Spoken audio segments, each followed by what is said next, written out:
Samantala, bakas po sa bayan ng Cananga, Leyte ang pinsalang idinulot ng magnitude 5.6 na lindol kahapon. Isa po ang naitalang nasawi roon dahil sa pagguho naman ng gusali. At mula po sa Cananga, may ulat on the spot si Mariz Umali. Mariz? Connie, narito nga tayo mismo sa munisipalidad ng Cananga sa Leyte. Isa ito sa pinakamatinding tinamaan din na magnitude 6.5 na lindol kahapon. At lapitan lang natin, makikita mo, ito yung natatangi. Kung yung kanina sa report ni JP, maraming mga bahay at maraming mga gusali yung tinamaan.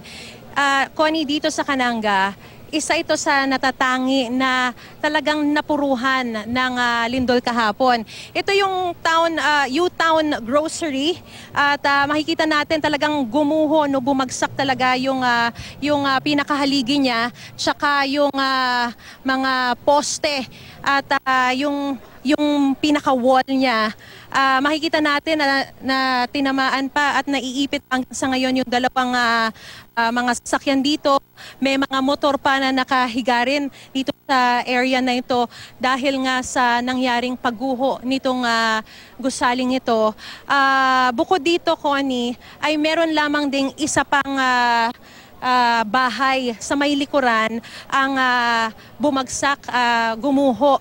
Actually, Connie, itong lugar na ito, itong U-Town Grocery, ay isang complex siya, na marami talaga yung mga tao dahil meron ditong hardware, may boutique, may gutuhan, may grocery. Kaya kahapon, marami raw yung mga tao na naririto nung mangyari yung lindol. As a matter of fact, meron ding 42 na nag-attend ng seminar dun sa second floor.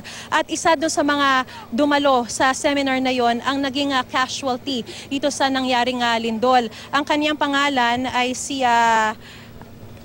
Jerry Novilla, 42 years old, Connie. Na-retrieve siya bandang 4:30 to 5 p.m. at wala na nga siyang buhay nung siya nakuha. Bukod dun sa casualty na yan, isa yung patay na naitala, isang critical. Ang kaniyang pangalan naman ay si Nerilyn Remedio. Buhay siyang nakuha pero hindi pa alam sa ngayon yung kanyang sitwasyon maliban sa sinabi sa atin ni Vice Mayor Codilla kanina na critical yung kanyang kondisyon dahil nga mukhang naputol yung kanyang paa.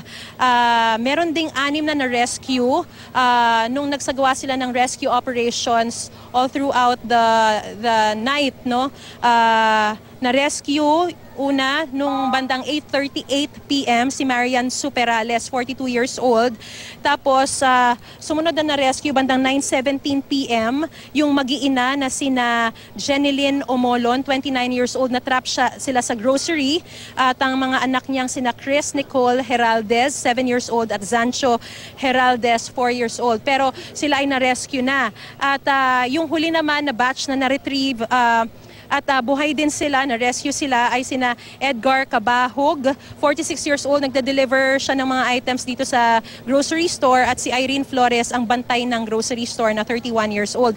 Bandang 10:42 kagabi sila na-rescue. Bukod sa kanila, Connie, may naitalang 37 injured, 8 ang nasa ospital pa ngayon, yung iba nakauwi na sa kanilang mga tahanan. Dahil nga sa nangyaring pagguho nitong mga gusali rito at yung naapektuhan din yung mga naging casualty nga, isinailalim na sa state of calamity ng lokal na pamahalaan. Kaninang bandang alas 10, nung mag-convene yung Municipal Disaster Risk Reduction and Management Council, itong buong munisipalidad ng Cananga para magamit yung standby fund na 2.7 million. At bukod naman dito, Connie, ang sinasabi sa atin, at napansin din naman natin, wala namang masyadong mga destruction, except of course, sa ngayon ay nagsasagawa pa ng aerial inspection na si Mayor Codilla at ang Regional Director nitong Region 8 para malaman yung extent ng damage. At kanina may mga nakausap din tayo kasi as a matter of fact, Connie, yung session, yung pag-convene ng session kanina, nag-usap-usap yung mga iba't ibang mga ahensya ng pamahalaan, yung lokal na pamahalaan, nasa labas na sila ng munisipyo munisipyo dahil hindi nga raw safe kung sa loob pa sila ng gusali nila gagawin yung kanilang session. So nasa labas lang sila. Tapos meron din tayong nakitang makeshift na hospital sa labas na rin ng munisipyo. Doon na inooperahan yung ilang mga nasugatan. Nakausap natin kanina yung isa sa mga nasugatan ng matindi, no, si Charlie Minoza. Taga Caloocan siya. Bumisita lang siya dito sa Cananga, Leyte. Binisita niya yung kanyang mga kamag-anak, nagbabakasyon siya. Nung mangyari yung paglindol kahapon, talagang natulak daw, naugarin daw siya. Pumunta siya sa may bandang bintana para makatakas siya. Pero nung lumabas siya, tinamaan siya ng yero at napakalaki ng sugat niya sa kanyang binti. Siya ay nagtamo ng 6 stitches at kanina inooperahan lang siya sa labas ng munisipyo. Meron din tayong mga ibang nakita na inooperahan doon at yung iba ay nilalapatan ng lunas, yung mga nahilo at yung mga iba chinecheck yung blood pressure nila. Sa ngayon naka-cordon yung lugar na ito at Connie, naririto na rin yung Kapuso Foundation para magbigay ng kanilang tulong dito sa mga naapektuhan ng lindol.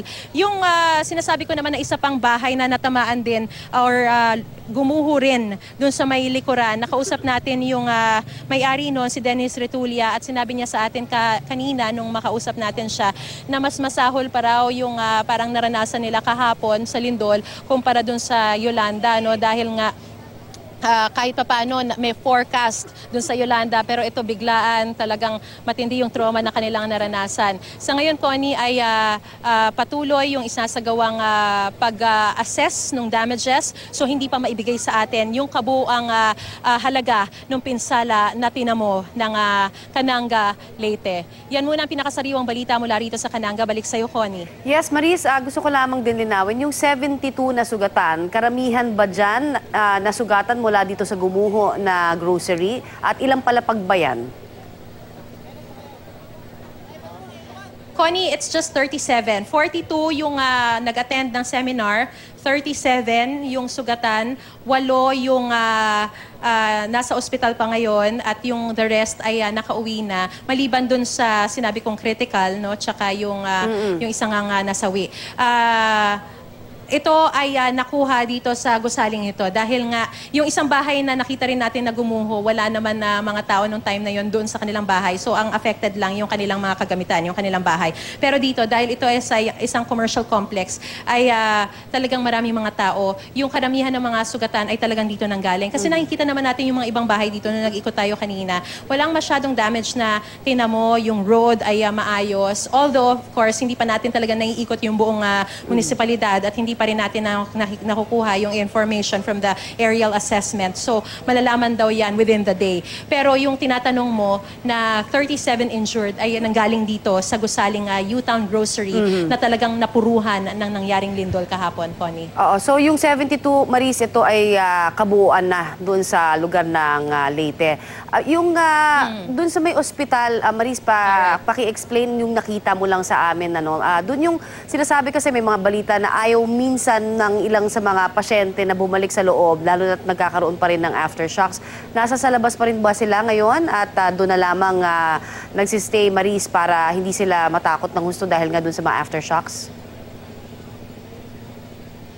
Actually, Connie, ang reason daw kung bakit nagkaroon ng makeshift na hospital, aside of course from the fact na syempre natatakot din sila doon sa possible effect ng aftershock, ay kailangan din daw i-decongest kasi yung municipal health center nila rito, parang infirmary lamang yon, hindi masyadong malaki, 10 beds lang ang capacity at talagang yun lang yung kayang ma-accommodate. As of last time na nakausap natin yung doktor, ay 14 or more yung inadmit doon at masyado na masikip at hindi rin siya nakakatulong or pwedeng maka-aggravate kung halimbawa yung situation nila ay ganun pa. So, kailangan din i-decongest yung hospital. Kaya dito na inilagay yung makeshift hospital sa labas ng munisipyo. Aside of course from the fact na mas malapit siya dito sa lugar kung saan kinuha nga yung mga sugatan. So, mas madali silang madadala doon at mas madali silang malalapatan ng lunas, Connie. Yung sinasabi na, kasi may narinig tayo, 3 barangay, tama ba yun? Yung na-affect daw sa kabuuan dito sa Lindol. Ilan ba doon yung nasa evacuation center kung meron kang update, Maris? Right now, Connie, wala tayong information from the whole of the government of Leyte dahil yung Kananga, kararating lang natin dito, no? Kaninang madaling araw tayo nagbiyahe at pagkarating natin, ang pinuntahan natin yung Kananga Municipal Hall at doon nagkaroon na ng session. Ang kanilang, yung extent lamang ng damage ng kanilang naibigay sa atin ay yung for the whole of Kananga, hindi pa yung sa buong Leyte. Dahil yung Vice Mayor ng Kananga, ang siyang nagbigay lamang ng press briefing sa atin. So, yun pa lang yung information na mabibigay niya. As far as their municipality is concerned, walang kinailangang dalhin sa evacuation center dahil nga ang talagang napuruhan lamang dito ay itong U-Town Grocery at yung isang bahay sa likuran niya. At yung nakatira naman doon sa bahay na yon, meron naman silang katabing nakatira doon yung kanilang mga magulang. So pwede daw sila doon lumipat muna in the meantime at nag-set up din sila ng parang tent para doon ilipat yung mga gamit na pwede pang makuha at magamit. Pero dito sa municipality, yung grocery naman na ito ay kumbaga yung may-ari naman ito ay hindi dito nakatira, medyo malayo. Hindi pa natin siya nakakausap. Pero all the rest are just alam mo yun, yung mga bumibili lamang, yung mga nag-attend lamang ng seminar. So hindi talaga sila dito at walang kailangan daw. So far, right now, wala pang kailangan i-evacuate. Kasi ang narinig kasi natin, Maris, yung ilan sa mga kababayan natin dyan, sila mismo nagkusa na umalis dun sa kanilang mga tahanan daw dahil sa takot na baka nga magkaroon pa ng panibagong lindol o magkaroon ng malakas na aftershocks. Pero ang gusto natin ding malaman dyan, Maris, yung linya ng komunikasyon, yung kuryente, ano ba ang estado niyan ngayon? Sa ngayon, kasi nandito rin matatagpuan no, yung ilang mga geothermal power plants nila. So, walang kuryente. Kung meron man na iba na may mga generator, yun lamang yung nagpapagana. Pero yung linya ng komunikasyon, so far maayos dahil nakakapag-communicate, nakaka-contact pa rin tayo, nakaka-receive tayo ng mga calls and text messages. At so far, dun sa munisipyo naman, nung tinanong din natin, ay maayos din naman yung linya ng komunikasyon nila. Sana ay hindi na to masira pa. At as far as yung water naman is concerned, ay tuloy-tuloy din naman, hindi naman daw ito naapektuhan, Connie. Alright, maraming salamat sa yung update sa amin at ingat kayo dyan, Maris Umali.